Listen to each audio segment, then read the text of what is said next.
तरफ वो जो पोस्ट है वो डाली गई थी, क्या कहेंगे सर? नहीं, देखिए, मुझे लगता है कि खास तौर से मैं आज के इस अवसर पर तो उस बारे में कुछ कहना नहीं चाह रहा हूँ। ये लड़ाई कांग्रेस की आपस की लड़ाई है। ये एक तरह की लड़ाई हम देख रहे हैं। कांग्रेस में जो अंतर्कलह है चरम सीमा पर पहुंच गई है। और ये सारी बातें पहले हम कहते थे, लेकिन अब चौक चौराहे पर है। अब सब लोग इन बातों को जानते हैं।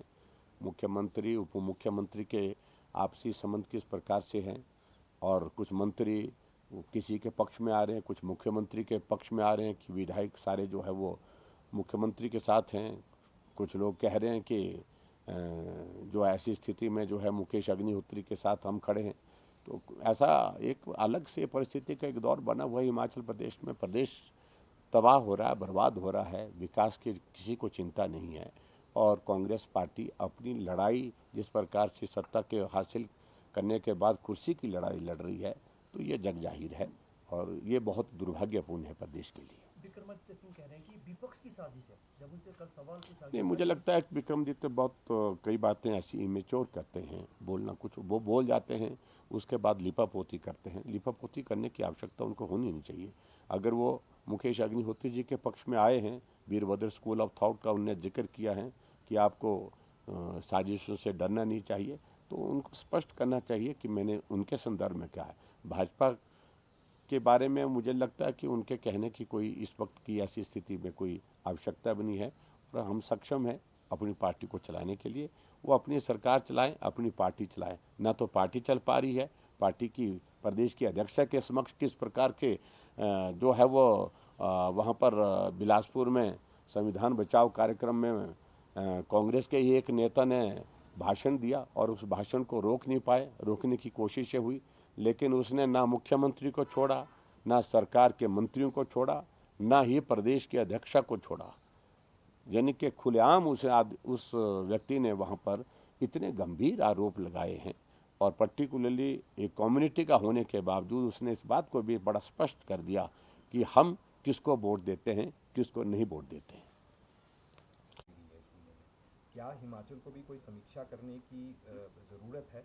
हिमाचल सरकार के लिए आप क्या कहेंगे? देखिए, मुझे लगता है कि अभी आज इस सारी चीज़ को लेकर के बहुत जल्दबाजी करना भी उचित नहीं है, लेकिन फिर भी उसके बावजूद एहतियात के तौर पर, क्योंकि ये जो युद्ध का जो संचालन है, ये केंद्र सरकार के नियंत्रण में होता है। और केंद्र सरकार यानी कि जो हमारी तीनों सेनाएं हैं, उसमें से जो इनपुट मिलता है, केंद्र को मिलता है, उसके आधार पर स्टेट को कोऑर्डिनेट करके उनको इंफॉर्मेशन शेयर की जाती है कि आप एहतियात के तौर पर ये कदम उठाइए।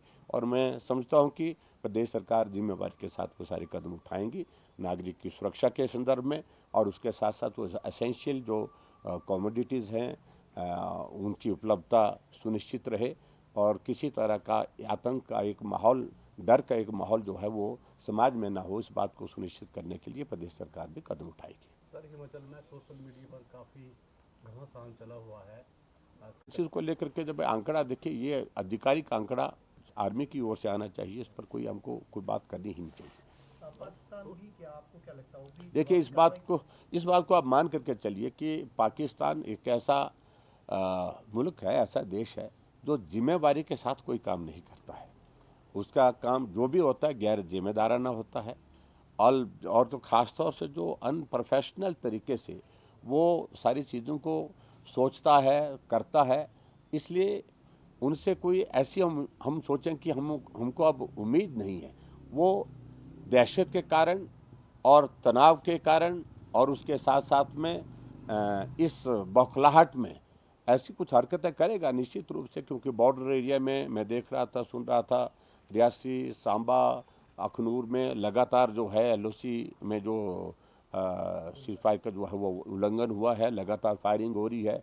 और पर्टिकुलरली वो तो टारगेट और कुछ नहीं कर रहे हैं, वो टारगेट सिविलियन जो हमारी बस्तियां हैं, जो है वो गांव है, उनको टारगेट करने की कोशिश कर रहे हैं। तो इसलिए वो कुछ भी कर सकते हैं, लेकिन भारत की सेना सक्षम है निश्चित रूप से। जो करेंगे उसका मुंह तोड़ जवाब देंगे। सर, हिमाचल के परिवेश में अगर बात करें तो इंटरनेशनल बॉर्डर जो है वो यहाँ पर लगता है। देखिए, मॉक ड्रिल एक इस प्रकार की स्थिति जब होती है, उससे पहले ये स्थिति होती है। और ऐसी स्थिति में जो नागरिक जो बहुत सारी चीज़ों से वाकिफ़ नहीं होते हैं, परिचित नहीं होते हैं कि ऐसी परिस्थिति में उनको क्या करना है अपनी सुरक्षा के लिए, अपने परिवारजनों की सुरक्षा के लिए। अगर घटना कहीं घटित हो भी जाती है इस प्रकार से, क्योंकि हालात इस प्रकार के आने वाले समय में दिखते हैं, किसी घटना को मना नहीं किया जा सकता है। ऐसी सूरत में कोई घायल हैं, उनको सुरक्षित कैसे पहुंचाया जा सकते हैं, अपनी जान को जोखिम में ना डाल करके कैसे बचा सकें, और जहां इस प्रकार की मदद करने की ज़रूरत है, और एहतियात के तौर पर क्या क्या हमको सुरक्षा की दृष्टि से किन किन चीज़ों को लेकर के हमको अपनी तैयारी रखनी चाहिए, इन सारी बातों के लिए मॉक ड्रिल जो है वो बहुत आवश्यक है।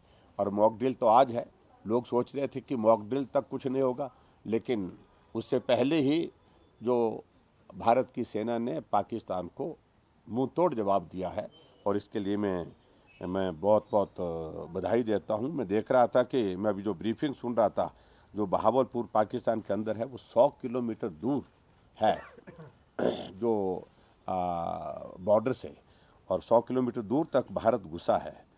और मुरीद के जो पाकिस्तान के अंदर है वो 30 किलोमीटर है, गुलपुर जो पाकिस्तान के अंदर जो 35 किलोमीटर है, सवाई कैंप जो है वो 30 किलोमीटर अंदर है, बिलाल कैंप जो है जो है वो उसके बारे में कुछ जानकारी डिटेल में नहीं दी थी।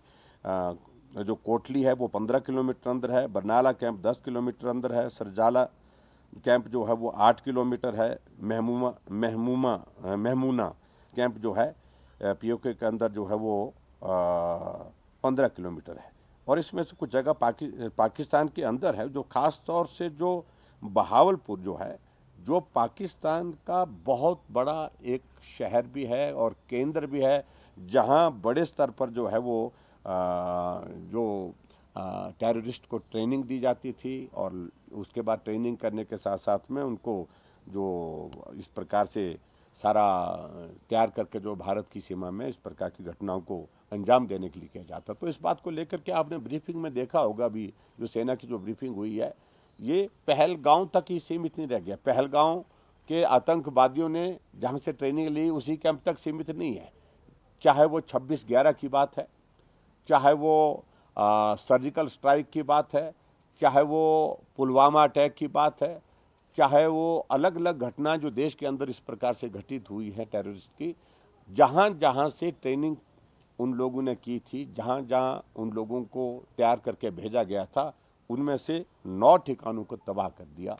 और आज मुझे लगता है कि कुछ लोग जो इस बात के लिए कहते थे कि सबूत दीजिए सबूत दीजिए, अब सबूत पाकिस्तान अपने आप दे रहा है।